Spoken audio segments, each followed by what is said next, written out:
Yeah, I guess. Check what lace who. That ain't what Mace do. Got a lot of girls that'll love to replace you. Say it to your face, boo, not behind your back. Infidels talk shit. We never mind that. And that's right. It's the Friday locker room. We're back up early, infidels, here at twitch.tv/conspiracy horseman. Another full day at Hamin Media Group. Another full day at Stevie Richards Fitness. Filling the void through all the craziness inside of that media bubble. Break out, break out. It's the Friday Locker Room Infidels Veteran Edition. Yallah.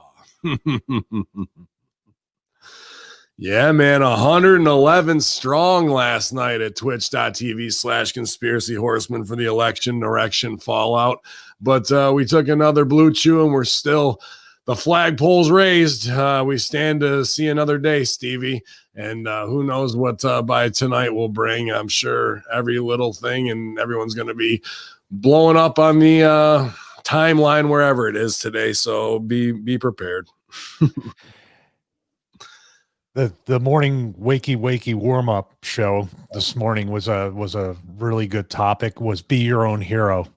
And you put it a completely different way and probably a lot better way than I could ever put it. Like, why are we even looking up to any of these motherfuckers on any level? Why are we listening to, I even said with us, why listen to us? Go do your own research. Mm-hmm. Listen to us and you say, let me try to prove these guys wrong. And if we're wrong, we're wrong. But when The Rock or Mick Foley or any of the people we grew up with, or even any athlete who speaks upon, these things that they're just doing it as a business move, like you said, because their agents are telling them or the league is telling them they're as controlled can be. Yeah. Otherwise they wouldn't be. And I dare to say, the funny part is there's an investigation going on right now. I think Project Veritas might hopefully be the one that eventually does it, but there's people doing some of their own independent investigating to see like all the people that are claiming that they want the Biden tax plan or they want to change the way everything works with the have and have nots in this country. These people probably have the most offshore accounts. These athletes, these entertainers, these people hire accountants to try to avoid, just like Trump has been honest about, trying to avoid as much tax as possible. Mm-hmm. I wonder, like, why are you hiring accountants? Why aren't you just saying, okay, I'll pay my 62%? One press of a button, they pay the minimum, and then that gets it goes from one bank account to a Cayman's one that invests in a property and instant LLC turnaround, and they just take that money as it comes in, and they take whatever percentage, half a point, and for doing that shady shit, and then they kick the money out right back to another faceless, nameless bank account under a shell LLC, and that's how it goes in a 5-step plan. A certain fitness place that I used to work at had 13 different corporations. There you go. That's some clean, efficient bookkeeping right there. Yeah. How many years they've been in business? I'd say maybe a corporation per year, maybe. But don't be fooled. I mean, all in all, like I said, you really need to just forge your own path. And whether it's the day before the election, the day of, the day after, the week, the month, the year, it's up to you to do whatever you can to make the best life for yourself that you possibly can. Waiting for these motherfuckers to do it for you, waiting for anybody to do it for you, it's never going to come, never going to happen. We know that from what we're doing here with both our brands. If Vince, you and I waited for a call from Vince McMahon or anybody within wrestling, what would we be doing today? Still waiting for the call and no business whatsoever. You say that, but you never know when a miscellaneous email might show up from Vince McMahon. I want that $12 million budget. I thought it was for us. That's what I was hoping for. Maybe it could be, man. But yeah, dude. It was a interesting show last night because we're trying to predict the future, and we also had Billy Ray on, as we ribbed him mercilessly this week after last week's AOC run-in, because it's the locker room. That's what we do. That's how we show love, and we're probably going to all go over and do the Infinite Fringe. He says he's been doing some research, so I'm definitely interested to hear what he has to say. And, I always take his research and open opinions definitely, as non-biased, or I did until that AOC conversation. But yeah, man, it's going to be a strange 80 days where all the actors play their parts and in this dystopian future. And then will the shoe kind of drop on and they're going to come and really try and impeach Biden right away with all the stuff they've got. They're just waiting with that ammo. Otherwise, they would have unloaded it and what they want to do. Now, they took it from let's use this beforehand to win to if we lose, we can level them with these fucking nukes of intelligence bombs. And I think depending on what happens in the next 48 hours, the next week after that could be high-level propaganda intel bombs strategically placed and greenlit as a dead man switch throughout all types of news media. Yeah, which I thought by this point somebody would actually care and there would be some sort of traction for everything from what I showed you this morning with the guy literally throwing a fit and then crumpling up a ballot and throwing it into the garbage in Atlanta. Mm-hmm. Those are that multiply that times a million. But what I look at too is like the way our government is supposed to be structured. Yeah. This is where the idolization of the wrong types of people in general and not understanding the way it works with checks and balances. You can have anybody in that spot, but you also have two, groups of people, the House and the Senate, that are going to, they're the real, like I said, those 400 people or however many hundreds of people that are in there. Mm-hmm. Those are where we really need to look because those are not the 4 and 8 year people. We're talking about the 40 to 80 year people that have been in office that are really doing the damage. 100%. It's not hard to get to their bank accounts because they sign on to be audited almost instantly if we needed to. Like they're definitely, public paid for. So their books should be open while they're doing that. So that's why they're sweating it, at the same time, because if it does turn into who told what did they keep from Trump while he was in there, but what does he know that he's not going to turn around and build his little propaganda empire off of as well. And the term fake news will just be insane, but not here at BNN, a subsidiary of G Properties. Blacklisted name in news today. That's right. Blacklisted. I want to say one more thing too. Please, please, please. My wife came up to me because she knows, I think, she tries to rip me just like everybody else, just like this fucking Sony camera and Cam Link does every show. And she's like, I want to read this thing from Q. I want to read what Q said. And I'm like, what do I got to wait for this time for 10 years? Oh, all this stuff is set up to expose how corrupt everything is and how everything is messed up. And I give them that. Like now the mainstream people know that it's all just flawed and it's all purposely flawed or whatever it is. And there's an easy fix for it to just really redo the election, vote in person, show an ID, end of story. That's it. And it really is, but it's not, I doubt it's going to happen, but people have been given information. People have been given information since before we started. We're talking, go back to 9/11, go back to JFK, go back to Gulf of Tonkin, go back to all these different things. Even the Titanic, there's been information out from over a century about this. But people are just like the Joy Bear about 9/11. That was a long time ago. Now they're going to figure out, here's the truth. The world you live in is not what you think it is. Now, what are we going to do about it? Oh, wait a minute. I just wanted you to tell me the truth. I didn't think you wanted me to actually do anything. Well, want you to do something. Whatever it might be, even if it's like everybody this year says, you're not getting a dime of our money. The IRS would go out of business in a day. What are you going to send guns to everybody's house? Yeah. Or I don't know. It's a whole different thing. Do I have the exact answer? No, but I know how human behavior is right now. And that will be there'll be another coronavirus spike and a big, 10,000 people will die in a day and everybody will forget about the election. Something will happen where all the the kabuki-ish nature of this whole thing will be ignored because it's too hard to think about and it's too hard to confront it and try to figure out as citizens how this will change. It's definitely not with Biden goes over. It's us buying right back into every Bilderberg plan, every Bohemian Grove side meeting plan that's been going on for the last 20 years. Everything from Justin Trudeau to the pedophile royal family to all of them that you can see in every Epstein Island picture, every soiree that they're at together.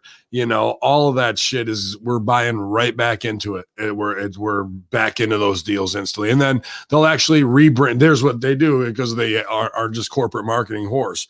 They'll rebrand the old shit with a new fucking catchy name that will probably be double speak, like the New York Safe Act for guns, which is about gun control and gun confiscation, but it's the Safe Act. That's what it is. Well, the real safety is ending tyranny.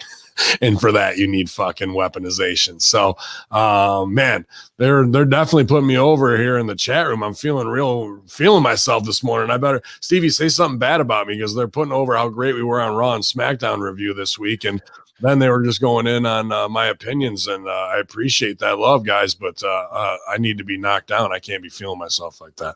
Well, if it makes you feel any better, I will bet good money that you won't last more than 24 hours if you ever get a job at WWE. That's fair enough. Thank you. That did it. Good work. And he feeds in one super kick and we're down and out, you guys. That's how I expect my time. But you will have a memorable 24 hours, the most memorable in recent history. Yeah. Tully Blanchard. Oh, no. Was it Tully Blanchard or who was it? Somebody worked one day as an agent and left. I think it might have been Garvin. Jimmy Garvin was one. And I think Blanchard might have been another. Like, there's a lot of one-dayers. You would be the most famous one because you would actually speak up. Actually, my coach is calling in right now. Oh. Y'all are you bitch. Y'all are you pussy. Y'all are you culture vulture. Y'all are you fat crap. You thought I was done. Now I'm back. We got a long way to go. Hang on. Why are you? Who thought he was done? As I'm concerned for your health. I am your father figure, Ben. I am your father figure. You are my pickney. You are my spunk. You are my sperm. That's what you are. And I feel that I need to check up on you after a while. I just want to let you know, you're an embarrassment. You're fat. You're overweight. And as your father figure, it's really concerning me. What about diabetes? What about all that crap, Ben? I'm just messaging you for you to remain on your purpose, remain on your diet, keep lifting weights, keep going in. Don't be eating pieces. Don't be eating chocolate and stay positive. You fat crap. Fuck you. Also, I want to call you out for being the biggest hypocrite in the wrestling business. Maybe not a biggest, but you are a hypocrite. You're the biggest, and then he walked it back immediately with, well, maybe not the biggest. I'll tell you why you are a hypocrite. Okay. You talk about marks, staying indoors, doing all this crap. You talk about marks, this and that, mark this, mark that. But you've got marks working for you. You got marks on your platform who does shows with you, and you always dissing marks.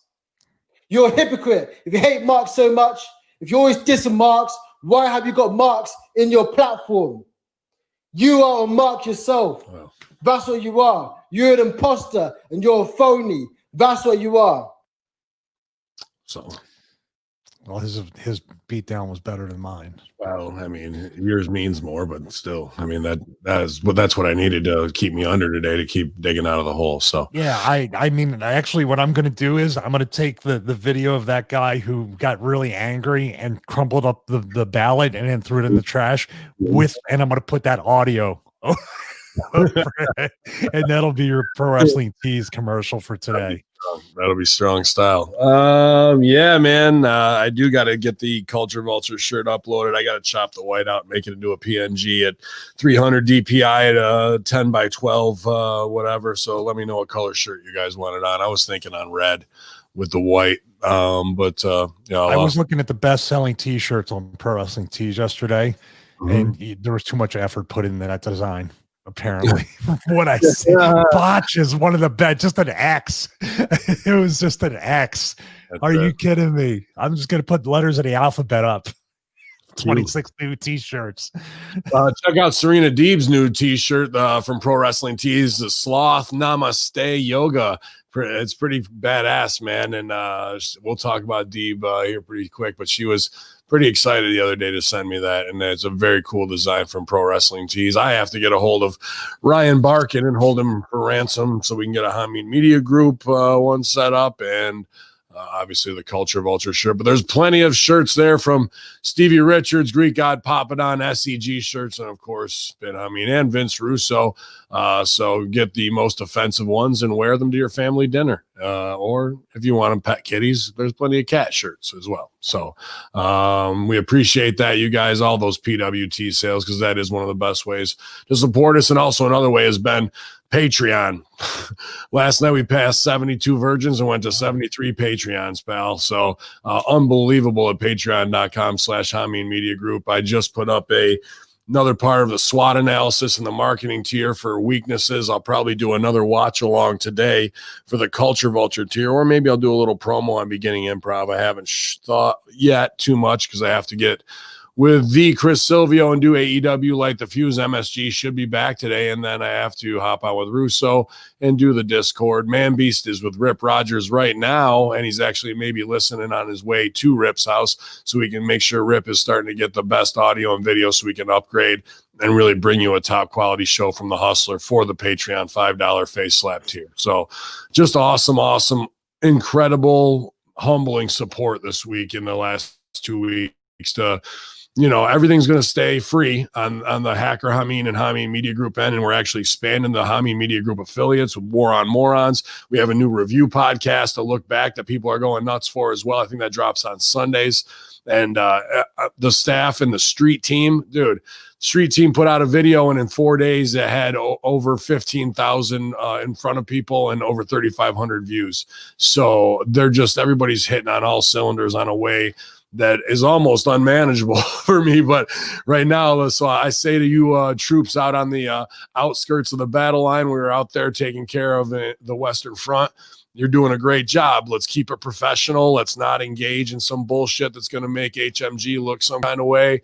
You know what your orders are. You just hold the line, stand fast, and keep doing what you're doing, you guys. This last 2 weeks of everybody's interactivity, the promotion, the community and Discord, the Russo Discord soft launch, it's just unbelievable to me. Like I am sleeping a little bit better too. So maybe it's some of these things are off my plate from 2 weeks ago and are now in motion. And I have a feeling of a little less weight on my chest to get things done. But we're just keep pushing forward and reinvesting every step of the way, man. 73. That's awesome. I mean, you've only had it up for a little more than a week now, right? About 2 weeks, 2.5. Yeah. That's awesome. I'm shocked, man. I'm shocked. So, and driven and motivated to keep producing more content. There's plenty to get through. There's plenty of marketing stuff to get through. Steve, I'll send you those SWAT videos if you want them, but it's not anything we don't practice every day together, really. No, I'm always willing to look at new perspective on everything. And I've tried to rack my brain on hell from a tech side, how I can help out in that tier to kind of put together little tutorials for people. So I'll get those to you. Awesome. I promise. Yeah, no worries, man. It's just going to keep growing.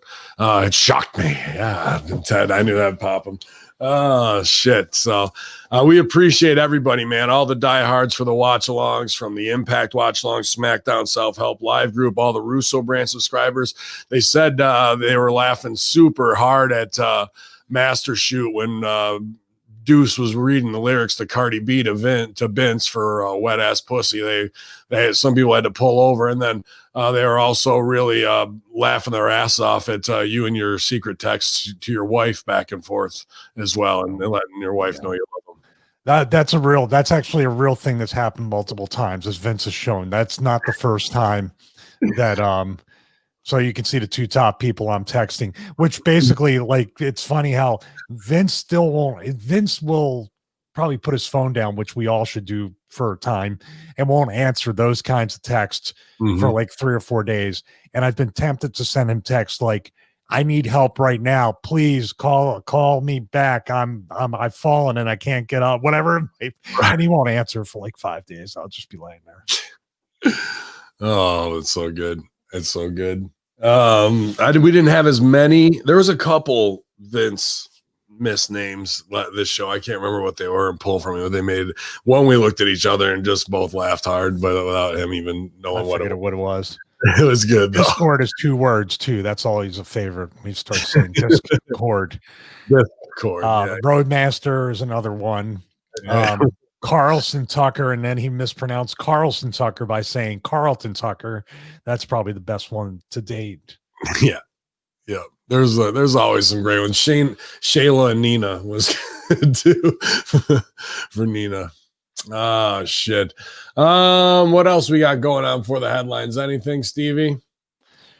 No, that's about it. Let's just get it over with. It's a big weekend. We got UFC. We've got the big AEW pay-per-view. Thankfully, no WWE this weekend on Sunday, so we'll take it off. It's going to be 60 to 70 degrees, but I'm going to try and get to the woods, which is not good for hunting because it's going to be loud as a motherfucker. But if you can get into your stand and get near water, the deer are already fattened up because the cold snap hit. So get near water because they're going to want to be cooler there during the day or in the morning or in the afternoon. And then they'll go back up to the high points at night, but you're not going to catch them. It's going to be too dark by that time when they start making a move. So everything's by water this weekend, you guys. That's what it is. So maybe we'll see something. Maybe it doesn't really matter. It's just about getting out there when it's 60, 70 degrees in the beautiful North Woods before the snow sets in. So that's my plan. And maybe do a little betting on football and UFC.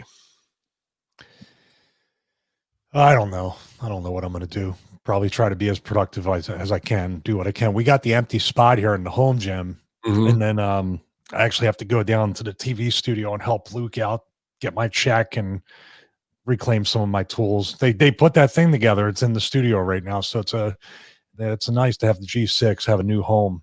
And actually Force USA had offered, hey, if they need anything else, let us know. So that was real generous of them. That's great.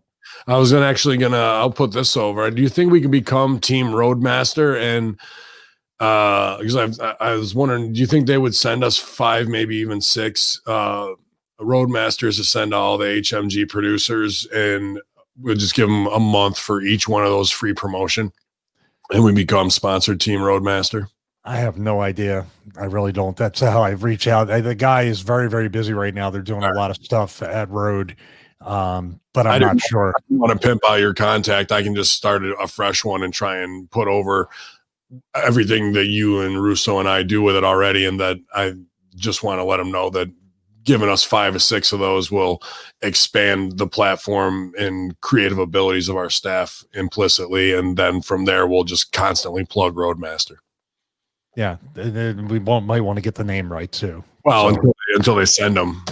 Oh, I should get Roadcaster because I got this one for free. So, Roadcaster Pro, Rode microphones, Rode keyboards, Rode cases, and Rode speakers. Yeah, I think that I don't think they have speakers.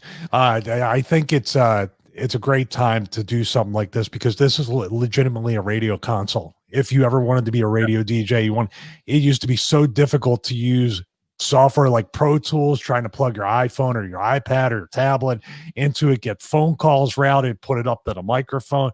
It's so much easier. And we're not paid to say that. I don't have any affiliation or affiliate with them.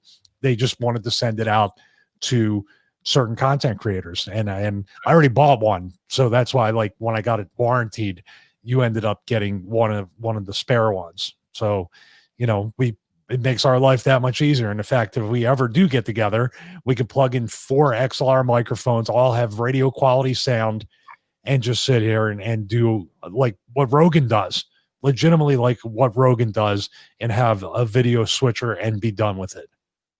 Or even if you didn't have an extra mic, just have them call on the phone and patch it in Bluetooth right away. It's crazy, man. There's so much great stuff, and Stevie is a giver, man. He tests this stuff out and he gives the he hooked up Luke Hawks and his organization with his great stuff, rack wise, as he passes it along till he gets the next big racks. He likes big racks. I do too, on deer and women. And, that's just how we reinvest into everything we're doing. Was it just going to sit there and collect dust when someone can, advance their life with it? No, that's how we pay it forward. And we know we're always going to keep going, but I'll try and reach out and make that contact. No worry. But that's one thing I'd like to get on. Cause I know given, one of these to Colin, to Ray, to MSG is only going to just take their game to the next level, and that's what I'm hoping for everybody, because it's just going to be great content for you guys. So, man, everything else going down wise this weekend. Hopefully you guys don't get caught up in the madness, just try and do something to meditate and alleviate the stress of this Karen world that we're in right now. Unkaren world. Here we go, Stevie. Tony Khan on criticism that AEW is not as sports-based as promised. He took some heat because leading up to the inaugural Double or Nothing pay-per-view last year, Khan made it abundantly clear that AEW plans to stand out from WWE by delivering a sports-based product that has little room for backstage choreographed segments, quote unquote. And the AEW founder also said the new wrestling promotion will be, quote, focused on the athletes and showcase them in a way that the other wrestling products do not. Fast forward 18 months, and AEW has been criticized by fans on social media for the recent Le Dernier Debonair and Town Hall meeting segments featuring MJF and Jericho. According to Stooges at PW Insider, Khan addresses those critics in defense of Dinner Debonair. Khan said the musical number was the only non-wrestling segment during the episode of AEW Dynamite. So Dinner Debonair was a variety segment. It got people talking, absolutely, as we expected. And it was a sandwich in a show with so much in-ring action. Sandwiched in a show with so much in-ring action. It took place on a show where you had Penta versus Phoenix and Wardlow versus Jungle Boy, which should have gone 30 seconds, bud. And it went 6 minutes. And then they had a squash on that where somebody else went, where Omega went over on Sonny Kiss in 30 seconds. And it should have been the exact opposite in Psychology, where Wardlow killed Jungle Boy, but Kenny pulls 6 minutes to make Sonny Kiss after they do a Ring of Honor handshake. Instead, he hits him with a V-trigger in the fucking fuck you, Snavitz knockout, and then helps him back up because I love you and we're friends so much. Let me knock you out. Khan added that unlike Dinner Debonair, the Town Hall segment meeting was a more conventional wrestling segment.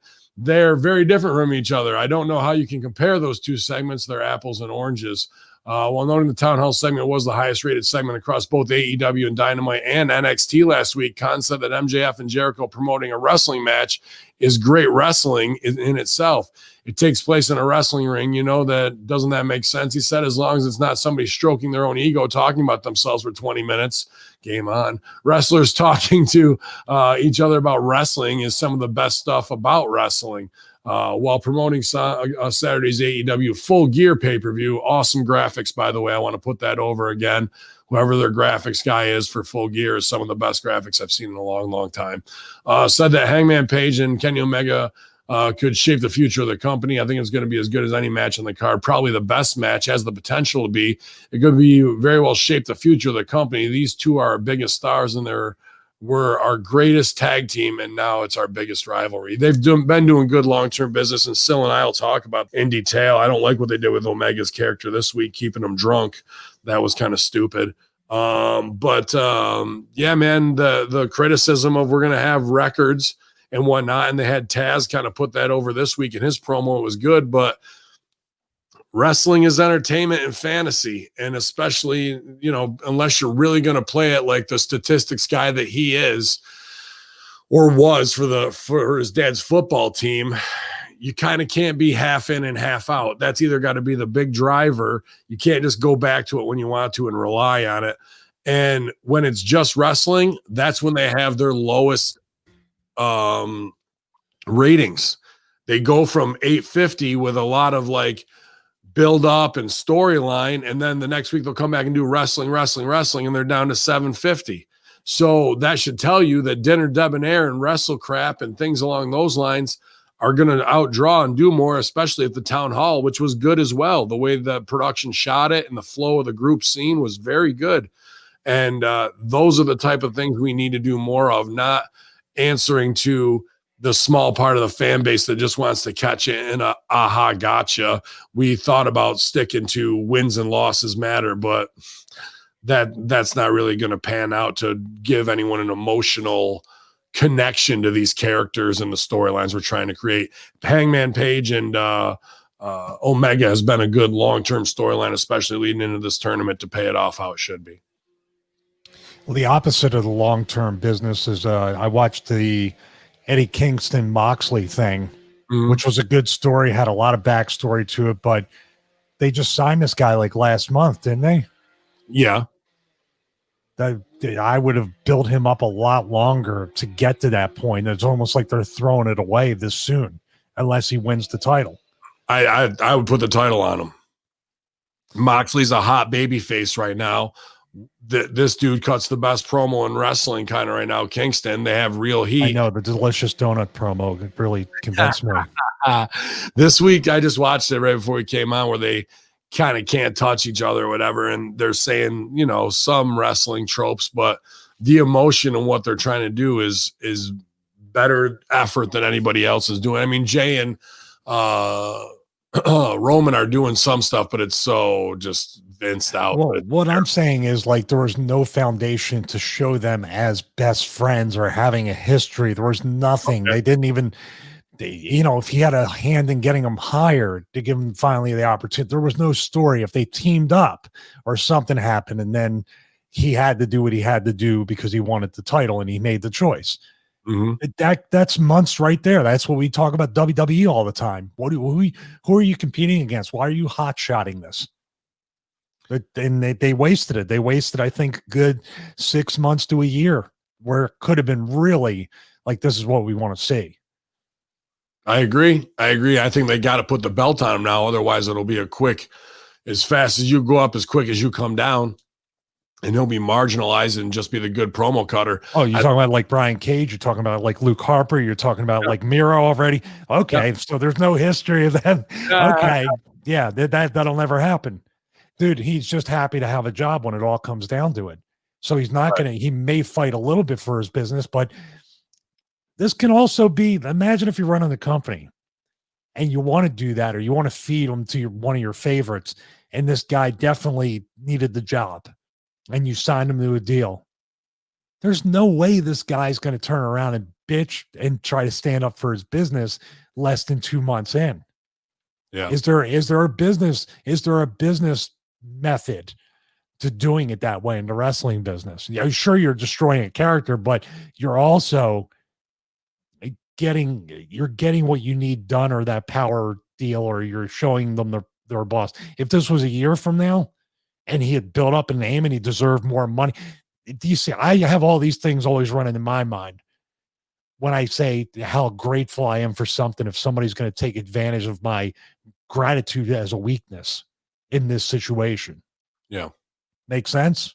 Yeah, absolutely. They could have got more out of it. It is probably the best acted stuff I've seen over there, especially this week. And I would put the title on Kingston. It's always better to have a baby face chasing it than it has have the baby face holding it, unless he's a big stud horse. But Moxley isn't. He's an everyman. So him losing it's believable in an I Quit match. And then they can come back and do 5 or 6 different things based on that, where they can work together to get mileage out of it. But yeah, we could have gone a whole showing the friendship and the betrayal and all that. Could have been 6 months. You're 100% right, as always, on that.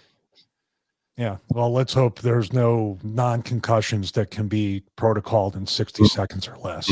Minute Clinic, the AEW Minute Clinic, coming this Saturday.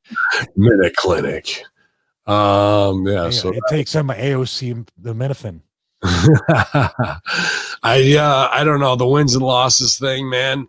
How are you going to do that, dude? How are you going to do athletic stuff and have, it's like Tom Brady get in the face of Aaron Rodgers and say, we grew up together and went to college, and you promised me that you wouldn't let the quarterbacks pick off my passes. I don't know. It doesn't make any sense. Yeah.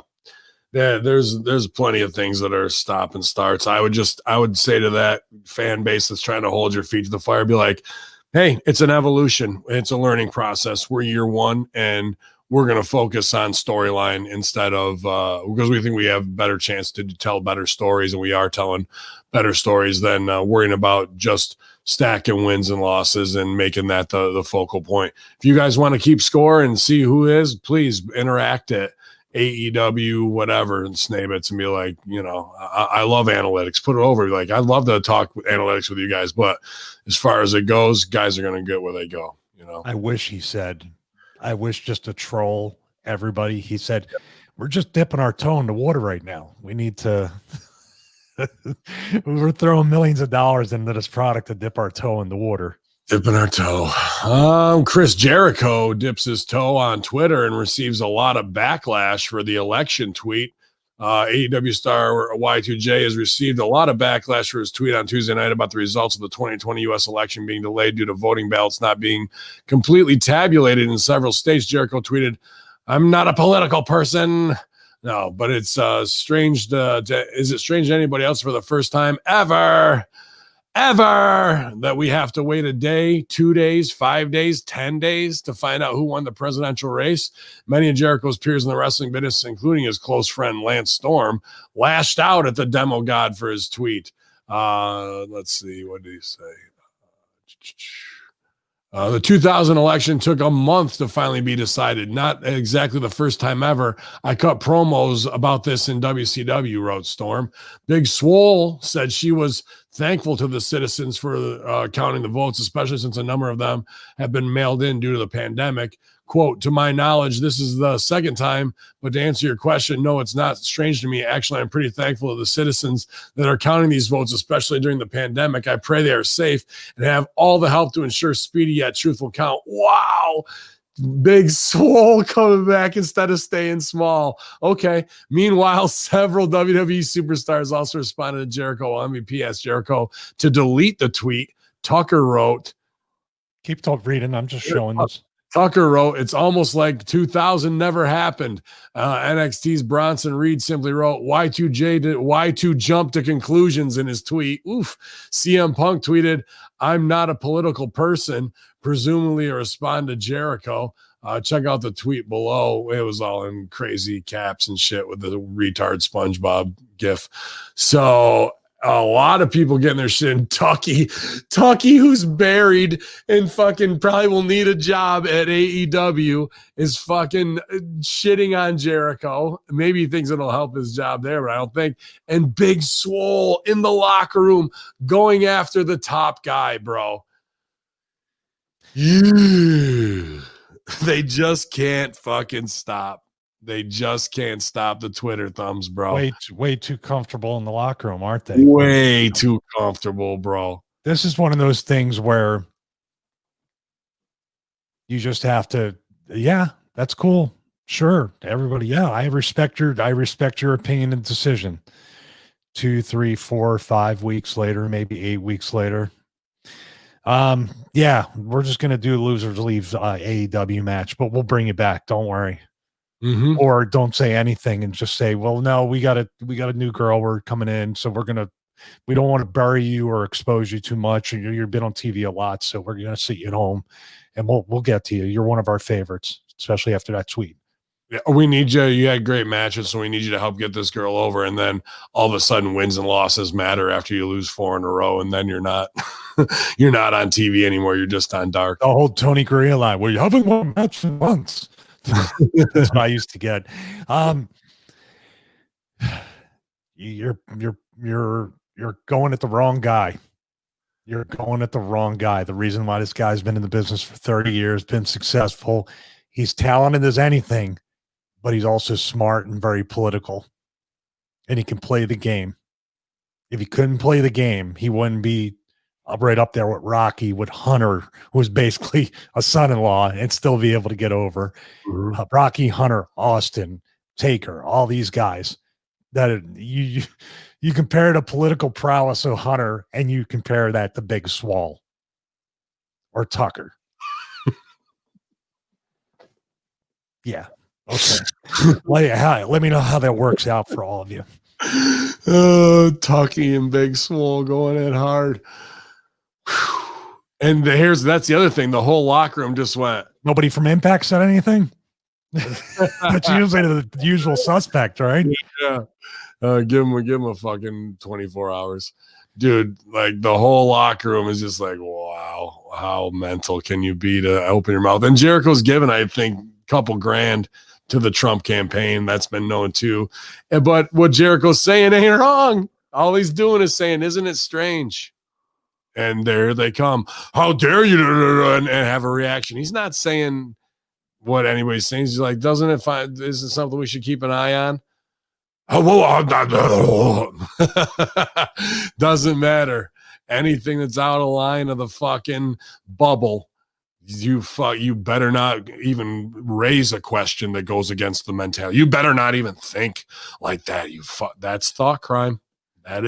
They are hitting him for thought crime right here in real time, bro. Don't even know what they're saying half the time. Right. Public shaming off of a reaction that they've been conditioned to onto somebody where they think they can break the you don't got to go into work the next day and fucking face the music for it.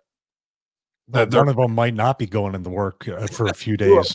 Two of them might not be. Well, listen, let's even talk about Punk in Chicago. You're a Chicago guy. What has Punk done to help the problems in Chicago? He's supported Chicago comics through thick and thin. Are those really the people that need the most amount of support in Chicago? No. You know, it's all. I wonder also, Punk's a multimillionaire. If Punk, like, who's been known to be very frugal with his money, right? Very smart with his money. Well, if he's really, really excited about the tax rate that he will pay. I'm only surmising that Jericho's got millions and millions of dollars, and one of the reasons he lives in Florida is because there's no state tax, like any other athlete. Texas and California, or no, the Texas from California because of taxes. And also Punk, who lives in Chicago, obviously a high tax liberal state, I think, in city, lots of taxes. Do you think he has an accountant? I'm quite sure he does. Maybe Cabana hooked him up with it. Has Punk ever written anything off in his life? Oh, I'm sure. I'm just saying, if you're going to talk about this, Chris Jericho has money. Chris Jericho probably looks at, this is once again just speculating, but he donated to the Trump campaign because Trump helped with his tax plan, not with his personality, being a goof, Twitter thumbs, just as involved in all the bullshit we talk about with Epstein and all the other people. Policy alone, just a tax plan, which is the only concrete thing that we can go off of during this election, right? That's the one thing that they both have said. This, through day one, he cut the taxes. Whoever he cut the taxes on, that's fine. The Jedi mind trick is, and this is not defending him, I'm just saying you don't know if you're not a worker. And I assume Big Swole and Tucker are not really workers to assume that. What about MVP and Lance, though? Listen, there's a lot of things to get. There's a lot of things on WWE TV that MVP is not speaking up on either. So we can't quite. Yeah. Dude, yes, good point right there, bro. You're going to pick your battle to go across fucking lines to worry about that. Meanwhile, you should be doing a Black Lives Matter thing, but it's black on black violence every week, but you want to fucking take a moral high ground on somebody. Woo! That's interesting conversation right there, right? I'm just posing the question. And Lance has always been, Lance has to worry about his own Canadian government lockdowns coming and forced vaccines. So just do your own thing. And that's the thing too. He can go with Jay. And why didn't he call up Chris? They're friends. They've been friends forever. This is why I'm not on Twitter. This is why I hate social media to a lot of extent. It almost hurts my business because weighing it, it's like, I have a problem with Ben. No, I'm just saying there's been times where I pull you aside and say, hey man, you're going a little bit too hard on this or whatever. Do I tweet it to you? Or if you tell me, hey man, you should look at it like this and not this. It's either a message or a video chat. Why tweet? This is a very strange mental defect that people are developing, that like the first thing to do rather than even text or call Chris is to tweet him.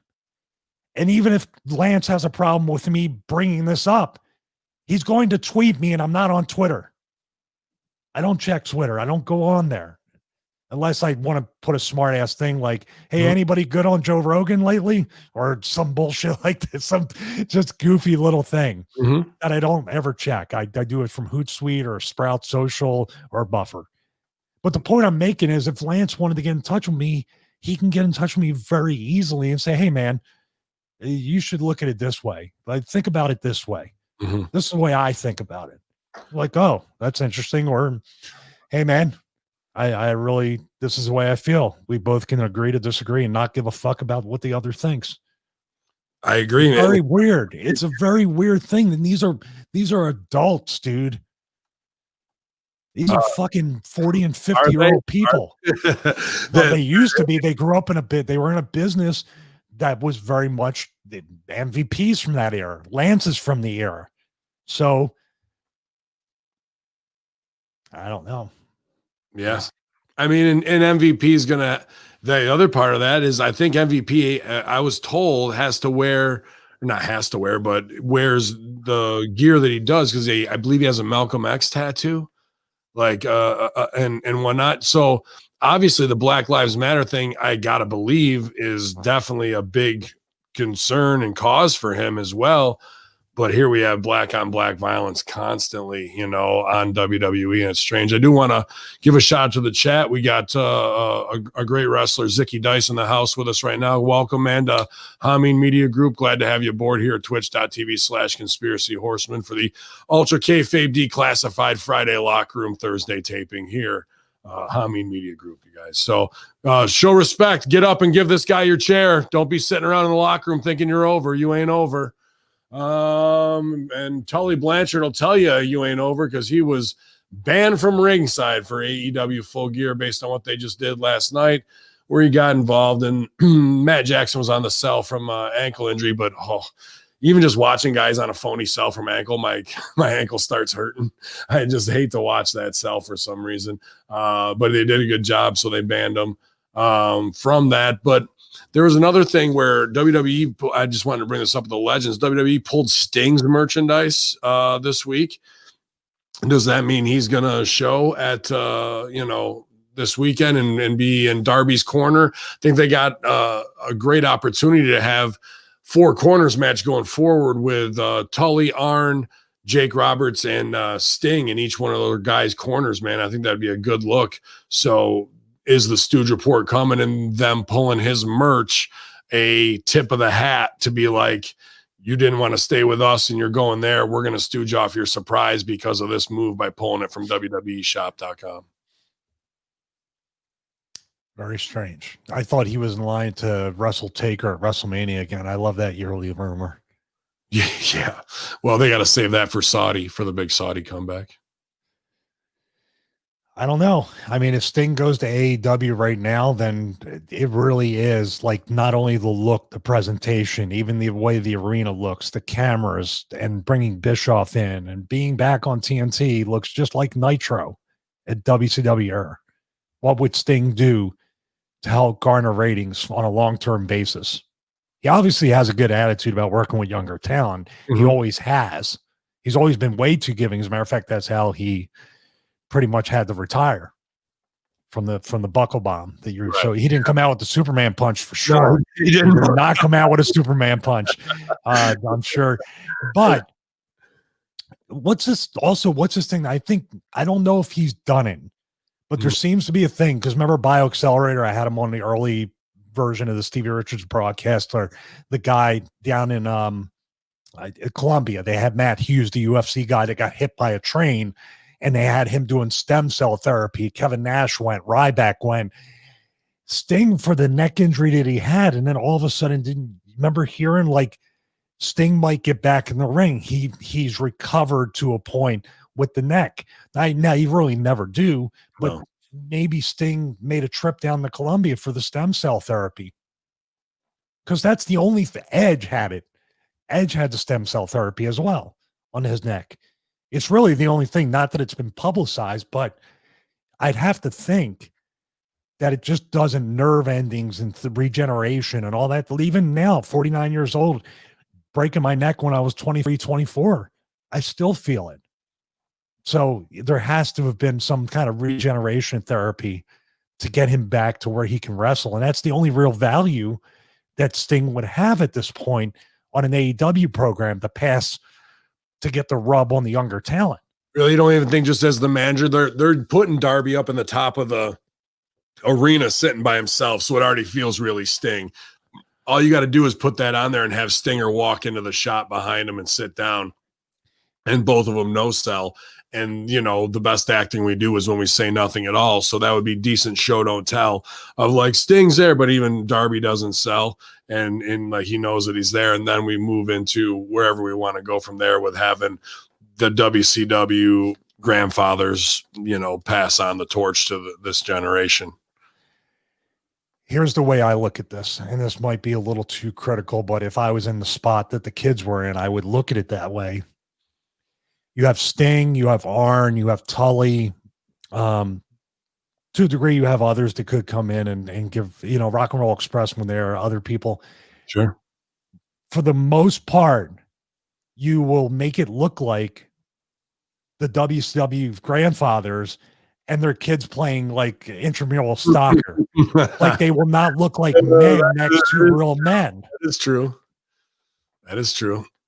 The only way you truly get it over is when they're adversaries and the young blood is trying to take the legacy from the older. I see that angle playing out where they have to get together and try to, you know, retain their legacy, and they get the young talent over that way. That's the only way I see that playing out. Otherwise, you have this thing of too many stars from past years being managers and that's just already been.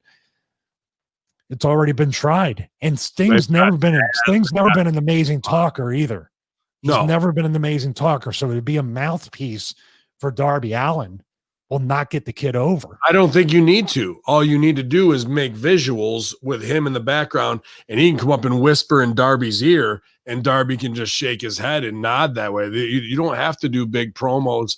Maybe once Stinger can do it with the big woo after they go over in the babyface the next night, but I'd keep it really Crow and very tight knit. And the other thing is, if you have the grandfathers on the outside, and when it breaks down, and when Tully and Arns like are on the same side, and here comes Jake and Stinger, and maybe Rock and Roll comes out, all the punches and strikes are going to be so good that it's going to outshine everybody on the rest of the show who throws some lousy gloms, bro. They were like, oh, there were so many lousy gloms. You just made my point. Hold on a second. Yeah.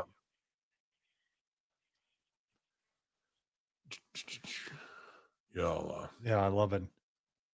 I don't even know what this is. Is that the message from somewhere in the galaxy? Your vote hasn't been counted. They need you to go back to the ballot. Yeah, I got it. All right. So here's what I'm saying, though. When you see Sting up in the rafters, and you see Sting up in the rafters with Darby Allin, or you see Sting is coming, or vignettes, as a wrestling fan who remembers and wants to tune in again, are you going to want to see him up there in the rafters for 8 months without any reason why? Or you want to see eventually, I would even say a tag team of Darby Allin and Sting, and Darby turns on Sting, and Darby can take all the sick ass bumps and protect Sting and be a heel. That's what I see. Stinger's doing a coffin drop to the outside from the top rope, and if he doesn't, then I'm not. That's where Darby got it from. It's not even worth stealing the pay-per-view. I think they backed themselves into a corner, and they're becoming TNA in that regard. Let's just bring in and try to get the star from somewhere else. Who would be putting that in his ear, that oil in his ear to book these type of things?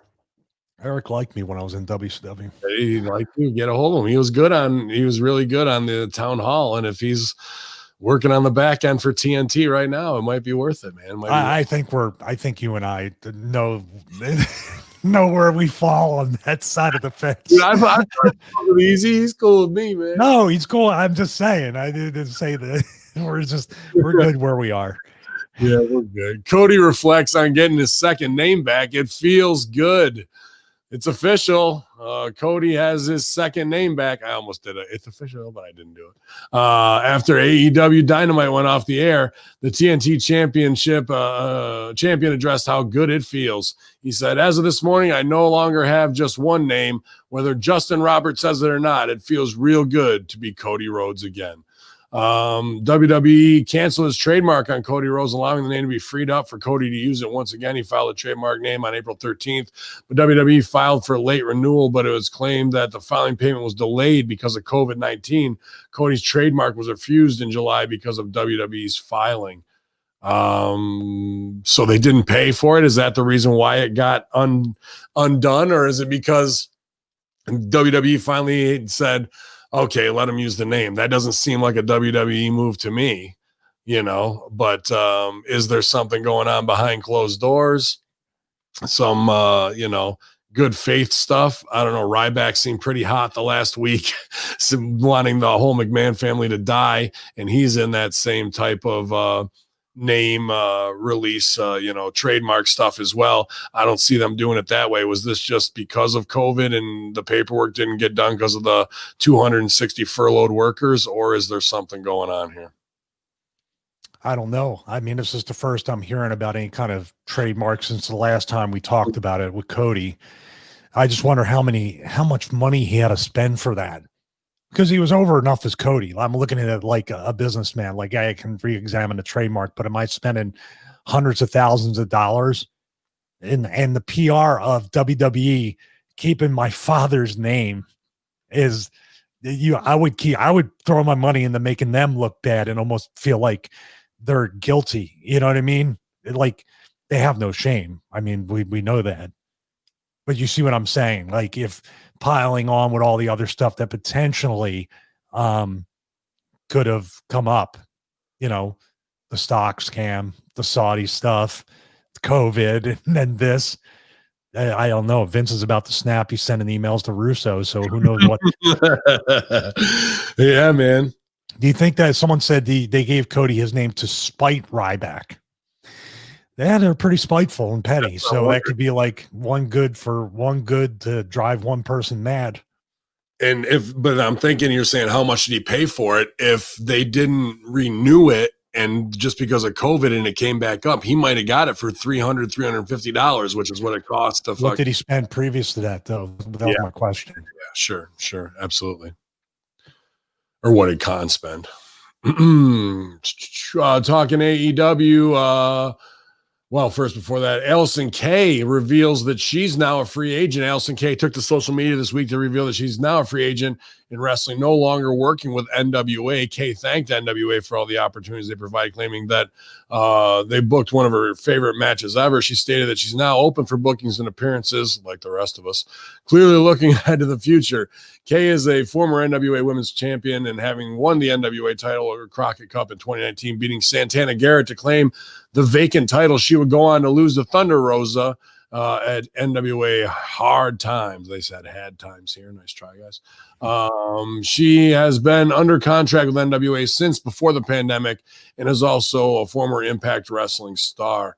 In a follow-up story to that, Serena Deeb will be defending the NWA Women's title against her former Knockouts champion at AEW Full Gear. It's safe to say that Serena Deeb has fully rebounded from losing her job during WWE's controversial cutbacks and the onset of the COVID-19 pandemic. In September, she was brought into AEW Dynamite to make then NWA Women's Champ Thunder Rosa look like $1 million. Wow, good copy here. Heading into a title match at All Out, she did such a great job. Fans raved about the match, leading to a contract and a win over Kylan King on AEW Dark. And in October, Deeb defeated Thunder Rosa on UWN Primetime to capture the NWA title. She then brought the title back to Dynamite, defending against standout newcomer Layla Hirsch. This Saturday at Full Gear, Serena Deeb will defend the title against the woman who dropped it to Thunder Rosa, like we just said, Allison Kay. Interesting and going to be a great match. Definitely know Allison Kay can get over character, and she's been working hard she went from indie shape to being in TV shape, no doubt about it. And Deeb, I don't need to reiterate that you know, how wonderful she is in the ring. There's no doubt about it. That this match, in my opinion, has thrown on the show, while everybody else decides to get their shit in. If they just do simple basics and chain, they could outshine everybody here and work safe where neither of them get hurt. I'm just curious, you know, that's a strange look if you're trying to do cross promotional biz, and I'd like to believe that, you know, in this wrestling landscape, there's no hard feelings for like the first time, but you're gonna retire from NWA and then go to AEW to face the NWA champion. Like, is that bad biz kind of, you know, and not keeping it in-house NWA? I don't know. That's her business decision, but I wonder how the offices feel some kind of way about that. But the match is booked, so could be bad. So she retired from NWA and then like yesterday she announced it, and then the day after they announced the Deeb Allison K match, and you know, I think that was just made recently this week based on what I do or do not know. But I'm kidding. So which girl retired then? The Thunder Rosa girl or the Allison K just from she not broke her contract, it's up or whatever, and I don't know if like she got out of her contract with NWA, so now she can go work for AEW. But Deeb's the new NWA champion, and now Allison K, the former champ, is facing the NWA title on AEW. Is that a little bit of a sting, or is NWA office cool with all of that? You know, like they're letting it happen. So by all means, wrestling contracts. Give me a fucking break. Really. I mean, if you're not running TV and you're not running a promotion, you're not doing anything right now. The Eli Drakes of the world, the other people that supposedly have these contracts. Yeah. These contracts. Are you paying them weekly, Billy? Are you paying these people every week? If you are, then fine. Okay, I get a weekly. I'm under contract. Whenever you're ready. It's done this left turn back out to California and totally labeled under something completely different. Yeah. So if I'm under a contract with somebody and you're not providing me a place to even work, how am I held to that? How's that legal in any way? And you're an independent contractor. So if the work's not there, you know, why even do it? I don't know, man. It just, I always laugh at wrestling contracts. And when people announce they've signed them, like, I know it makes you look like you're signing an NFL contract as a first round draft pick, but you're really just signing a shitty wrestling contract that's 99% one-sided with the 1% possibility that you'll actually get the pay that you're promised. That's the ratio I look at. Here's what I don't care about. Not I don't care about it, but I'm not sure if it's the best choice right now. She shouldn't have made that announcement. It should have looked like she was still under NWA contract. Then she shows up and does, holy shit, Allison K's here, and she's here to take the NWA title back, and Deeb goes over on her that way. This way, with her breaking kayfabe, saying she's free from NWA, then they make the match on AEW versus the NWA champion. Who do you think is going over? You know, you've kind of killed a little bit of the wow factor of what if she would have waited and lost and then quit NWA. That'd be a lot different look, you know, going into this. Now, unless Allison K goes over right here as a shocker that the non-NWA talent beat the NWA champion and she's got the belt, but she's not under contract to them. Now that's stakes, but the way I see it playing out, if the way they have to just kind of paint things going forward business-wise, if she's really gone from NWA, is Deeb's up in a sick-ass match, but they kind of killed the creative and belief on this by letting Twitter do what they got to do again, you know? Did you send the DM to Tony Khan? No, he won't follow me back yet, so I'm trying to get the email. Well, these are holes in the women's division that, quite frankly, I don't have the energy to think about. But I'm not being honest. I very much like along lines of this. All you explained to me was a lot of energy that was wasted. The girl did what she did. If you were running the division, maybe it'd be different creatively to shut up, don't say anything. She ruined a surprise. maybe nobody would have cared. But she now might not even have known that. She might have quit, and then within that 24 hours, Khan sees that, calls her, makes the match, and it goes that way. It could be as simple as that too, where it wasn't a big thing based on that, because from what I know, it wasn't. You know what I mean? I think it was made yesterday, 2 days ago, with a phone call on the heels of her tweet. So in the reality of the situation, it does make sense, but it also it kills it a little bit. You know what I mean? I'm just laughing because like I wanted to put something on my Instagram and social media, and even the day before, and then Monday, I'm like, man, maybe I should promote the affiliate code or my programs. You know what? It's going to get lost in the shuffle because there's a little something going on in the world right now. Right. It's not going to gain any traction. Am I wrong about that? If you look at it like a business, why am I putting up even hashtags at this point?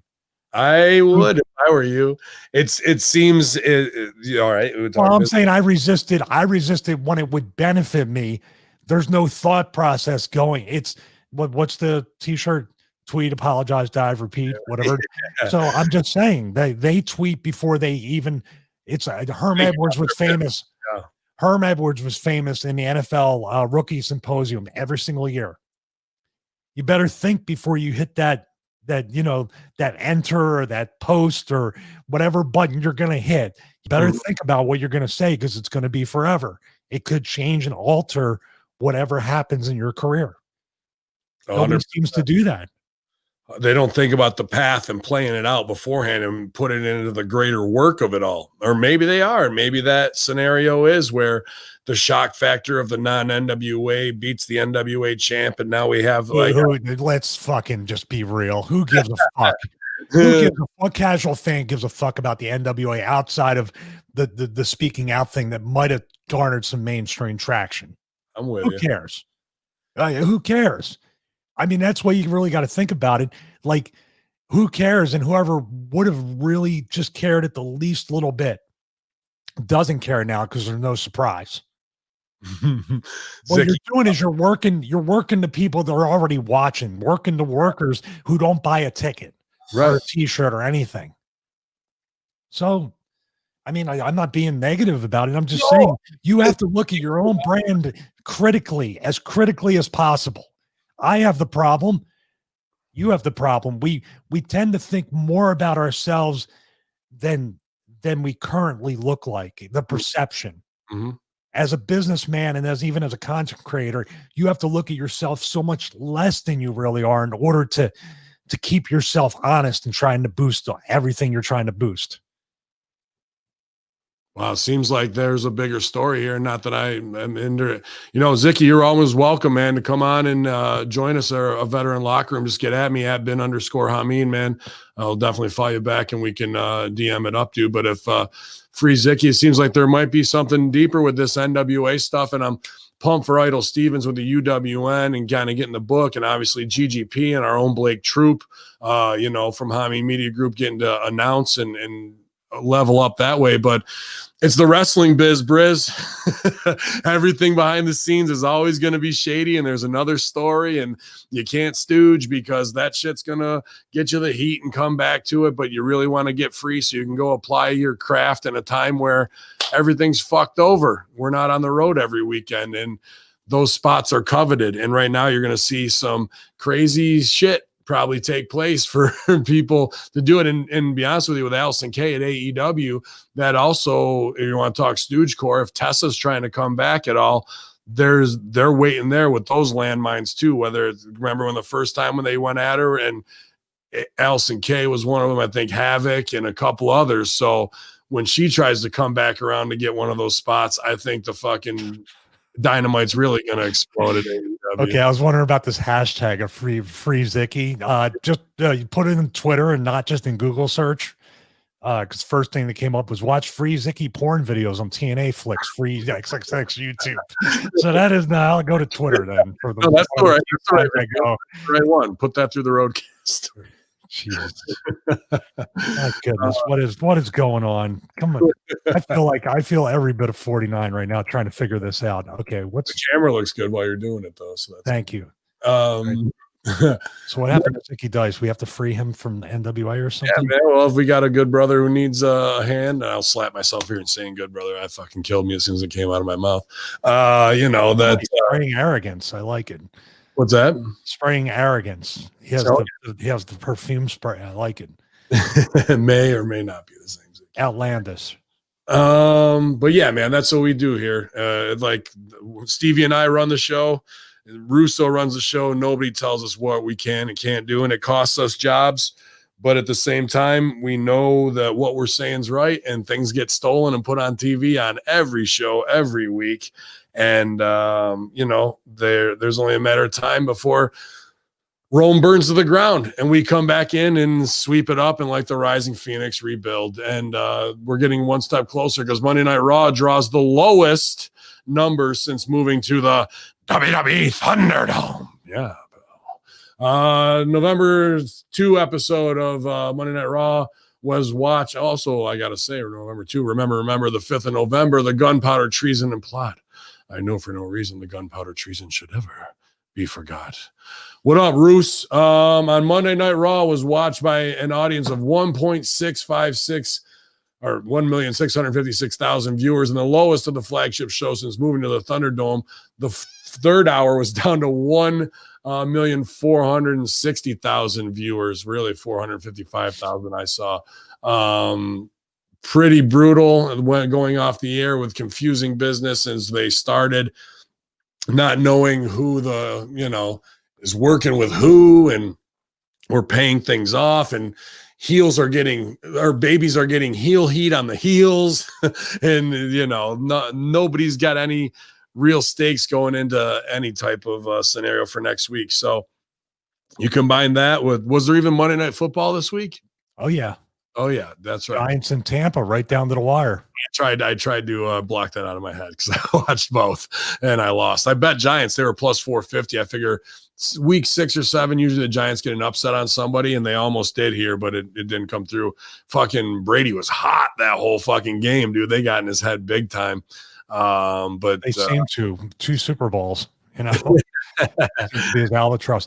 Let me ask you this question on the heels of these record ratings, which congratulations, guys and girls and whoever else was involved with that. We did it, guys. We did it. Well, there's a real connection to that because they had a call with Vince. And was this real? Because people in your group were asking, is this real? When they asked about the ratings, dude, he gave an answer like somebody asking about, are you going to pack the courts? Like, it was this fucking long. It was literally a non-answer. It was three paragraphs long. And it all comes off in the end as we're doing better now than we ever have with the landscape and all the deals we have internationally combined with web numbers, and cable doesn't cut it anymore. That's why we tell USA and Fox that. Oh, I'm sure the $1 billion that they paid you, they'll appreciate getting that back since they're not needed anymore. Wow. That's literally what he said. Oh, we're doing great. We're doing this. Dude, they are laughing their asses off at these networks who basically have to be locked in no matter what the ratings are. It has to be a guaranteed deal. And how could you give this? How could you give it any team? Dude, I go back to Gotham. Gotham was a show that got really, really good. And I know they went for broke because they're getting canceled anyway. Might as well bring Batman on and do all that shit. But it had a following that drew as much, if not more, than WWE. It also, talk about Supernatural, it's been around for 13, 14 seasons, has a cult following. And even if a network cancels it, someone else picks it right back up. You don't have any of that with wrestling. If USA and Fox said, we can run Silk Stockings, we can run Law and Order, we can run all these and get basically the same ratings and keep our $1 billion for the next 5 years, where would they go? Only one place, the network. That's it. Then where's your money? Or do they have this new deal with Netflix with Vince's most expensive biopic miniseries coming out as well, The Life of Vince McMahon? So would they try and move into that with that China money? And there's been a big shakeup in Netflix behind the scenes this week with the upper echelon too, as they move into things. Hopefully it's because the cuties had some fucking heads rolling over there, but I won't hold my breath for any of that shit, man. Yeah, cuties on Raw, with Lars Sullivan or SmackDown, that would be good. Let's see here. So everybody did a great job. They squashed Tucker. Miz and Morrison looked like fools and got the shit kicked out of them in a 2-on-1 by a babyface. And then Keith Lee did a goddamn another brilliant William Shatner promo, which we forgot to talk about on Raw and SmackDown review with Russo, or the Master Shoot, which you wanted to, because we got too into Beef for Vendetta. But we'll bring that back around this week for Master Shoot. We'll do I'll make sure we get some really high quality stuff. See if I can get the lizard head from the Gorn fight, and then we can reenact it. Perfect. I'll study the scene. I heard you are looking for a monster, and a monster you've found. So let's no. Oh, dude, the promo is brutal. Hey, next time you're arguing with somebody and you think you're about to fight them, I'm not an expert. I've been beat up a lot. I haven't won a whole lot of fights in my life. But I know one thing you should do is never take your eye off the person you're about to fight. Right. like everybody looks like you could dude, in a real, I would love to, if I still wrestled, just as a rib, if somebody looked away from me, I would just sucker them, start pounding them like every single time. Like, you'd learn real quick, don't take your eye off your opponent. Not that I would hit him for real, but you know what I mean? Be like, what are you doing? Like, I would. I'd hit him. Eye off me. $5 face slap you. What the fuck? Why not? No. There we go. AEW signs 2 new wrestlers to bolster the tag division. Vigilante Anthony Bones and Platinum Max Caster will be working together as a tag team forward called the Acclaimed. They didn't have pictures of them in here, but I think I looked up the one kid, and man, they're properties, both of them, like just thoroughbred athletes. But are they going to be the cool black guys who are pretty much private party already? I'm not sure what we're doing with them yet, but we'll see how they pan out on AEW Dark. I'm sure you guys will be checking them out, man. So more signings of unknowns, that they want to build, probably got them at a great rate, but at the same time, is that going to draw more eyes to the product? I mean, that's what AEW needs. They were up at 1 million 6 weeks ago. Then they went back down to 750,000, then back up to about 820, 860, and now back down to 750 last week, I believe. Are they going to be at 750 again? Or are we actually going to go and look at the formats of the show that did over 1 million and re-emulate and say, we cracked the code here a little bit? How do we stay on that path using this show formula? Doesn't seem like they do that, man. And especially when he's responding to fans about wins and losses, their creative vision seems blurred to me.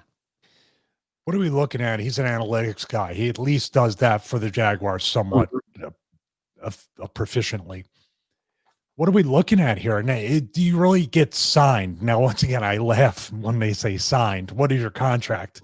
Right. What happened to the equal pay? What happened to everybody being what happened to Zack Ryder?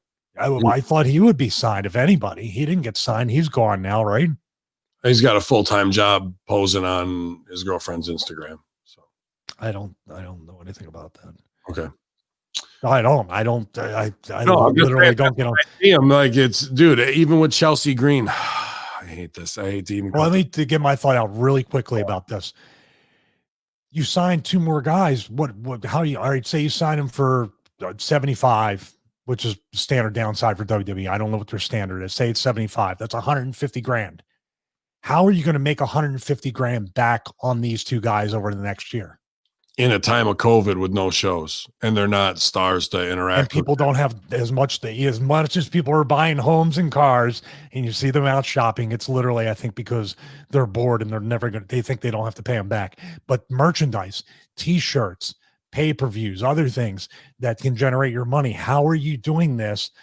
Yeah, and they're growing without the hope for a second show. Remember that guy got fired, right? The one that was going to do a second show. You're going to do a Thunder, yeah. Which, by the way, a second show has been the kiss of death for every single wrestling company in history right now. Am I wrong? Thunder was the beginning of the end. And Raw and SmackDown should be really just one roster, if not one show. That's what it should be. Either you have Raw as one show, 3 hours with everybody on it, or all the talent from both shows work both shows. Go ahead. Now I'm going to let you give your Instagram rant. Here we go. I mean, I'm happy that Chelsea Green wants to post sexy pictures online. We can look at those all day long. And she wants to be in Sports Illustrated or what have you. And if that's a goal she wants to accomplish, so be it, as being part of the beautiful people in the Florida B12 club, and that's what Team Over is going to do. Team Over has been doing that, whether they were Cobra Kai at OVW or whatever. Like, I've watched it. I know what the cool kids are going to do. However, I think about Chelsea Green, and all I care about is Laurel Van Ness. Like, that character still stands out to me as one of the most brilliant performances in the last decade, where it's just wrestle crap, but at the same time, I don't care what's going on, and it helped get Pepper and Cherry over, and it was believable. And then even just because she's with Kong, after the mess of what she was and walked around the bride's thing, it never got old to me and never jumped the shark. And to know that she has the ability to do brilliant character. If you can do character at that level, you can do almost any character, I feel. And she's super young. She might have just hit gold without the training, or she's that good and can do reinventions. I think Robert Stone, what's his gimmick? The Jersey douchebag, Robbie E. Yeah. Like, dude, Robbie E can do the Jersey douchebag phenomenally. And now as Robert Stone, even when he raises up as a manager you want to knock out, when he comes back down, he's in that same vein of Laurel Van Ness, believability and character and commitment to the bit. So are you just going to be another hot bot? Like, I hate to say, as a male, oh yeah, I'm going to look at you, but that's about as quick as it is. You're some spank bag material, instead of really creating a legacy, really doing some phenomenal character work that you're capable of, instead of just being part of, hey, I'm part of the cool kids in Florida and we're on TV once in a while and we have bodies that you want to emulate. Dude, throw some makeup all over your face and fucking fuck up your lipstick, and let's get back to character, because that's the shit that really sits in my mind and really has an impact on people throughout their lifetime. I don't know, man. That just kills me, because that character was one of my favorites. I was just concerned with the fact that I didn't say I love you to the Russo, and I sent it to the right person just now. So I'm very happy about that. A mistake and a tragedy averted. Texting with tragedy coming soon. She sent it to Hawk. Did it go to Hawks or what? Well, let's think about that. What's her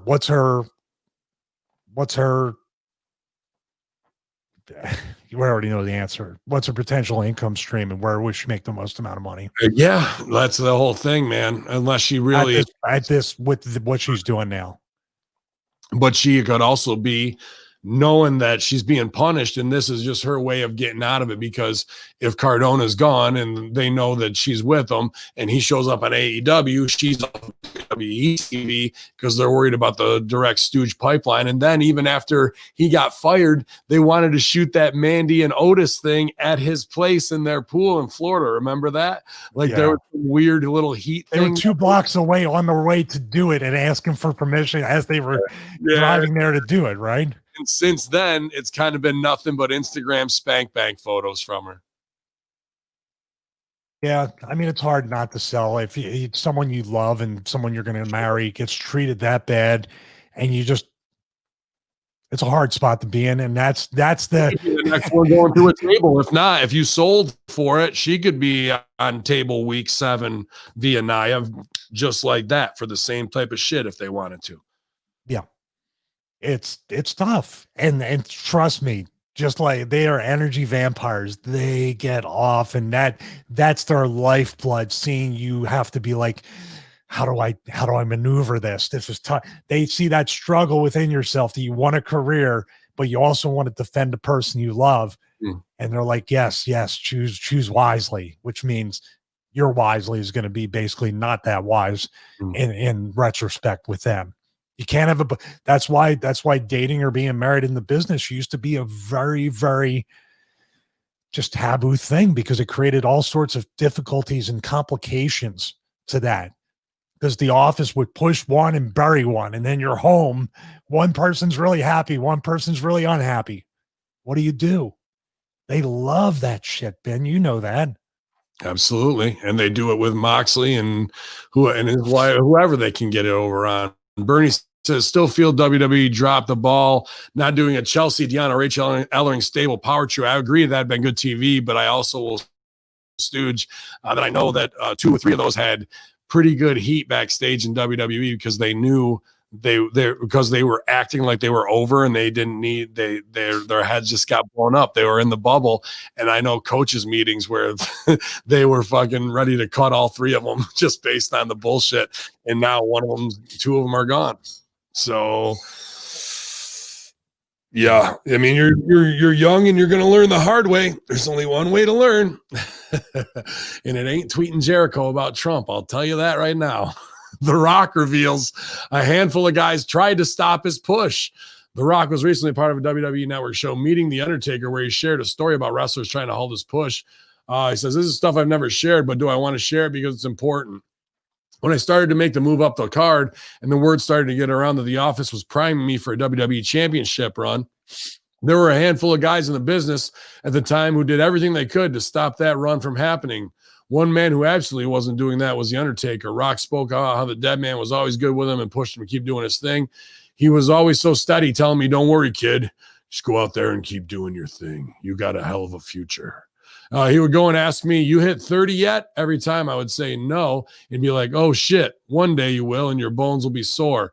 I always appreciated that about Mark. It spoke volumes about his integrity and love for the business, and I'll always be grateful for that. So stooging without stooging. We talked about this before. It was Game and Sean and them, right? Trying to hold him back. You were there. I wasn't. Well, I kind of was there towards he already established himself pretty much. Right. He was beyond that. But yeah, when he got there, those 2 guys and probably the whole clique were really trying to get in his head. I didn't witness it firsthand. And then Rock's the master of no selling everything. So even though he's saying it now, he probably just laughed it off. It's just a strange thing where this is the reason why, in a way, that the business got into the spot it's in, because there was a generation where right now they're trying to do 50-50 booking, get everybody over, which is actually, it is actually better in a lot of ways, but they've gone to the part where they've forgotten about business. Back then, it was really about, we need to just have these 3-4 spots and that's it, and keep everybody down. And Hunter would just do his little, like, passive aggressive, not saying yes, but not saying no. See what I mean? He didn't poo-poo on you, but he also didn't put you over. And that was enough sometimes to get in Vince's head. And other guys would do that. So, and the fact that they didn't really try to fuck with Kid Taker shows how much they're kind of bullies too. Mm-hmm. To a degree. No, they'll only get away with what you let them and how far they can push it, you know? Yeah, but were pretty successful at starving Shane Douglas. He only made $1,400 in under a year. So, and they even said about Pierre, starve the guy. They had the power to do that kind of stuff. They say they didn't, but how can these guys turn around and, make absolutely no money at a time when they needed to make stars? Well, I think that's the first thing about being a born-again Christian is starving others. I think, isn't that in the new? It might be in the Dead Sea Scrolls or something. I didn't read it. Yeah. Book of Enoch. And our final story today, and we talked about this on Impact Attack. It's been in the news, and we hope the best for her. But More strange behavior. Kylie Ray retires from pro wrestling. Kylie Ray has announced she's no longer a pro wrestler. The former AEW and Impact star revealed she's currently unwell and will no longer be wrestling. Kylie then apologized for all the pain she's caused while going on to discuss the impact this will have for those who subscribe to her Patreon. Kylie Ray was scheduled to appear at Impact's Bound for Glory. She was inexplicably absent and was replaced by Su Yung, who won the Knockouts title. She said, "Good morning. I'm currently truly sorry for the pain I've caused and miscommunication. I'm currently unwell, and I'm also sorry that I wasn't able to get this out before your monthly subscription charge." People are kind of popping for that carny move. Like the message comes out the day after billing. But I got to tip my hat to her. That's fucking funny to me. I want to take this time to say I'm no longer a professional wrestler, and I'm currently taking a break from social media. It was a very hard decision to make, but please understand, when I am well, I'll try to fulfill any obligations that I've missed, not the 2CW one because I canceled that show. During this time, most tiers will not be able to be fulfilled. Please feel free to unsubscribe from this membership Patreon account. Thank you for understanding. Her final match was October 13th at Impact. So, yeah, man, we completely hypothetical talked on our ass and just, with the Carl Anderson thing and what the rumors is. And then he comes out and says, I made up with my wife. It was just over a gimmick and not that. So we put the gimmick to bed, like this weird roundabout that still doesn't kind of undo I don't even know, might not even be close to being true, but you have two major incidents going down the same weekend, pretty much, where in the same week where she no-shows Bound for Glory and is in town, and then he gets caught cheating, but supposedly by his wife or accused of it, and then silence from her. Like, they might not have any intersection whatsoever. We posed it last week, and I hope they don't, but his answer doesn't really say, not that he has to justify anything to the sheets of his own personal life by any means, but these answers are so vague and still kind of carny instead of being like whatever. And then Impact's silence on that reinforces the weird locker room, like what's going on to the sheets to make people want to look at it even more. All of these answers make you want to dig in more than like, let's give them our space, instead of just being forthright and forthcoming with an official answer and please give me my space at this time. Instead, we're getting I don't want to compare these situations to a Joey Ryan or a David Starr thing, but we're getting weird promos and messages after the fact of being accused. Not that either of these situations are being in a speaking out movement. I'm just saying the behavior of these wrestlers afterwards, if they really want mental health, is not, it doesn't play out in the right way, in my opinion. It makes you further go, what the fuck is going on over there? You know? I mean, the most unanswered question for me is, how did he get the gym flooring so tight? Because mine just slides all over the place. That's all. I can't comment on this post. I just saw it, so there's no comments, but I would love to know. Like, he's got the nice cross thing where the treadmill is. He's got a nice pattern on the wall. That's the overflow. People are popping like, oh, of course you're being sarcastic because the wife is in the thing and the angle. No, I'm really looked at the gym floor. That's what I want to know. That's how you got to get it. I may have to go to Talking Shop Mania 2 and ask that question live on pay-per-view. Yeah, you could just be the flooring guy and be in there just checking out people's gyms. Just the overflooring. I got the underflooring. That's right. That's the overflow, Shug. So this whole thing about it being on social media in the first place, it's cringeworthy from the very beginning, right? Mm-hmm. The fact to air it on social media is painful. That stuff that's life or death, life altering, kids, all that stuff that should be as protected and as cherished and as shielded as possible, in my opinion. I agree. And, when the hot Asian wife goes crazy and you're, I don't know, half gimmicked up where they can write on your face for fucking 20 minutes, we got issues, and it's not for the internet. You know what I mean? So that's fine along those ways. But when you come back with some good brother talk of gimmicked and do it like, you're going to do that in court? Yes, Your Honor. This whole thing was a gimmick. I snabits the whole fucking thing. And, I'd like to be found not guilty and don't take half of my talking Shopomania money. Well, on that other end of it, where you began, like, what's this mean for Kylie Ray? Because I don't think she's done with wrestling. So when she comes back, Exactly. What happens? Yeah, What would you do if you worked for Impact and Creative? And if she was having a real breakdown and we cared about her, and we've seen this with a lot of wrestlers. Every wrestler knows this. You have friends in your clique because it's what we do in the carny business, and sometimes some of them are headed for rock bottom. Whether it's Buff Bagwell or somebody else along those lines, and you don't want to see it happen, but you can only try and boost them up so much. They're going to be their own worst enemy. And then when they hit that, hopefully they survive it and we can bring them back. However, if you're talking about as a businessman, a creative, and a booker, you can't ever figure them in as a full-time, we're going to put the fucking rocket on them, because you know that they have a weakness mentally, and you can't count that it's not going to happen at the 11th hour when the pressure's really on. So you're never going to book them to the top spot again or trust them to where they are. So these types of things hurt your career in a way that's not just like, oh, she's undependable, because she's a great worker, does the babyface thing well. Her body was in great shape. Like for TV, she was really working hard. So this breakdown is strange to me of why the focus is shifted mentally, but that it's just too much of a liability going forward to try and book anything long-term with someone who's proven themselves in two companies, two big shots, that girl worked their ass off on the indies at Shine and Shimmer to get to this spot. Finally, she's not somebody's daughter or something along those lines. So it's weird to me that the freak out at the point would happen when things are just starting to click. But be careful what you wish for, I guess. But she wasn't like having her WrestleMania moment in front of 80,000 where you'd have some performance anxiety. So what is really going down? I mean, the question is still yet to be told or asked and answered in the right way.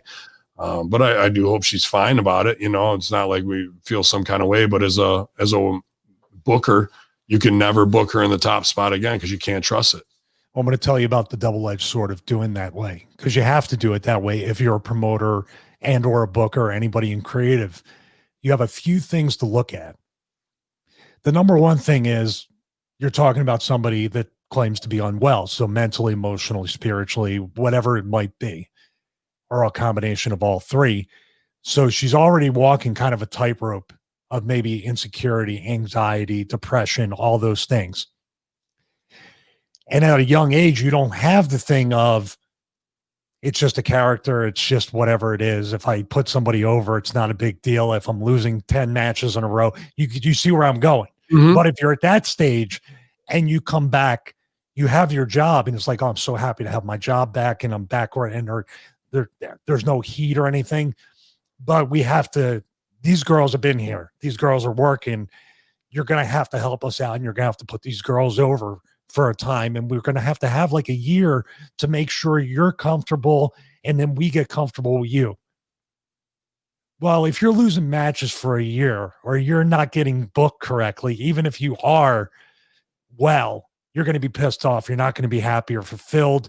You're not going to feel it. But when you put all the other stuff into a powder keg of insecurity, anxiety, depression, and maybe even, God forbid, develop substance abuse, alcohol abuse, whatever it might be during that time to try to get you through that year. Speculation, that part's speculation. The part about how talent takes getting buried for a year, I know better than anybody. It's not good. It doesn't feel good. And you obsess over it more and more and more. And that's me being somewhat mentally tough and balanced and grounded. So you look at that, and now you're kind of spinning your wheels in the same exact situation for different reasons. Now, if you, like you say, you bring her back and you push her, could be even worse result. Now you put all the time into it, and these girls are looking at it like, well, wait a minute, we've been here all along and we didn't flake out twice or do anything like that, and we got to put her over. Now you got a toxic nature within the locker room. Sure. And there's always the thing of when you have a pay-per-view or a big match, you're holding your breath and not getting any sleep because you're like, I booked this girl in this match. It's a title match. She's the champ now. We already had Tess to do this. Am I going to have to deal with this again? Is my job on the line? Look at how one situation can destroy the entire locker room. Yeah. Through no fault of her own or anybody's, but I'm saying the nature of the way things go. That's the way it will play out bad both ways for everybody. It's unfortunate because that's you were building towards something and they're still trying to protect her. So I feel like the girls have put out positive messages. So I like to see that their locker room still remains strong that way. But to come back again is going to be fool me once, shame on me, fool me twice, throw a shoe at George Bush. And what I'm saying is, like, those girls, they support and all that stuff and everything. But if they have any sense of business and what their value in stock is going to be, and they're busting their ass with no people there trying to kill each other, and she comes back and they put her right back in the spot she was in, how do you think the girls would react? Yeah. They'll do it with a smile at first, but then once the car door closes, it's all, did you see how she was? How was she? Did she see what? And then week to week, they're just analyzing you, man. And then it goes from welcome back, Cotter, to fucking, okay, we'll see who's over now. I got to say, John Carnage is over, joining us in the chat room as well. A lot of heavy hitters, you guys. And we are up to 64 live at twitch.tv/conspiracy horseman. Record numbers for the locker room. And last night, 111 live for the Conspiracy Horseman, talking all the election craziness. You guys, I'll have both these shows up for you Friday morning early, 5:36 a.m. for download. If you want to go back and listen to them again, you can always go to Hacker Hamin on your iTunes, Hamin Media Group affiliate on iTunes for other great shows that we have here. HackerHamin.podbean.com, all free all the time, you guys. For those who want the upper echelon, thanks again, 73 strong. Patreon.com/Hamin Media Group. I don't plan on quitting wrestling. I will pull that Carney move and charge you, though, because that's just funny to me. No, I wouldn't. I'm not that kind of guy, but some of them are, man. And one guy who's giving you great value is his name is Stevie Richards, and he has a conditioning and training program that's phenomenal. I agree completely, Dr. Janda.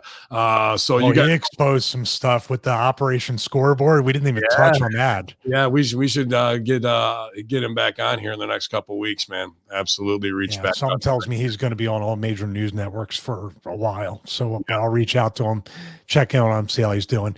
Yeah, Stevie Richards Fitness with Dr. Janda's endorsement, also Dr. Christopher Brooks, local chiropractor here. I'm going to get his written endorsement as well. But he's been dealing with COVID and all that stuff as far as his practice, trying to adjust to everything as everybody is. But adjusting to the upcoming lockdown would probably be a good idea because we pretty much know whether COVID related, election related, whatever it is, our guess is there's going to be some sort of limitation or lockdown in your movements, unfortunately. And you can go to StevieRichardsFitness.com. The resistance band training programs are delivered instantly to your email. Also, the bands and the anchors have a lifetime warranty, and also those are in stock right now. So you want to get that. And speaking of in-stock products, Force USA and Diamondback Fitness, the code is Stevie5, Stevie and the number 5. They also have stock right now. I don't know how long it's going to last because you're combining a lockdown with the New Year, New You crowd and Planet Fitness shutting down again and all this other stuff. Get it now. I would say get it now. We're so grateful. The past 2 months alone and then the month before that have been the whole year and up to this point, as a matter of fact, affiliate sales for both of those have been incredible. And you're really, helping me to reinvest in the brand and reinvest what we do here and hopefully buy the Hall of Conspiracy yurt for everybody on 7 acres. Can't wait. I'm looking at it this weekend. Going to go up to the Hall of Conspiracy. I saw another one. It's a mobile home on 3 acres, but it's got a 3-car garage, 3 acres. It's got water behind it. So when I buy a house, I'm not planning to move in 3 years. So we're going back and forth. Final move right here. These ones, man. We're making big moves all across the board, whether it's Russo brand, Patreon, StevieRichardsFitness.com, ProWrestlingTees.com. We appreciate that support. Had a lot of great sales at thebrosters.com for the official Vince Russo Bro 5-pound bag of coffee. So before the next lockdown, get that sent out to us, by the way. I'll do a review on it. My first cup of coffee ever. Sure. And my wife will love it. Absolutely. I'll get some sent this week. Cool. Use the code BRO5LB and save, I think, about $8, even more on that. So everybody's been enjoying it because it is the highest quality stuff, as well as Zordos olive oil, ultra premium Greek olive oil from our own Triple D, his family's Groves in Greece, Dippin' Donuts official. Go to ZordosOliveOil.com, guys, and get all these great products, artisanal products, the Broasters coffee. They're going to make a great holiday gift, or even when you got people visiting and you're making stuff for them, they're like, damn, this is the best coffee ever. And then whatever you make with Zordos olive oil, they say, this is incredible, even better than last year. I'm telling you, because we don't offer, lower level products here at Hamin Media Group. It's all high level thought, high level promotions, and all about the group coming up together, infidels. It's Stevie Richards, Hacker Hamin, your Friday veteran locker room. # free Zicky, infidels. Yalla.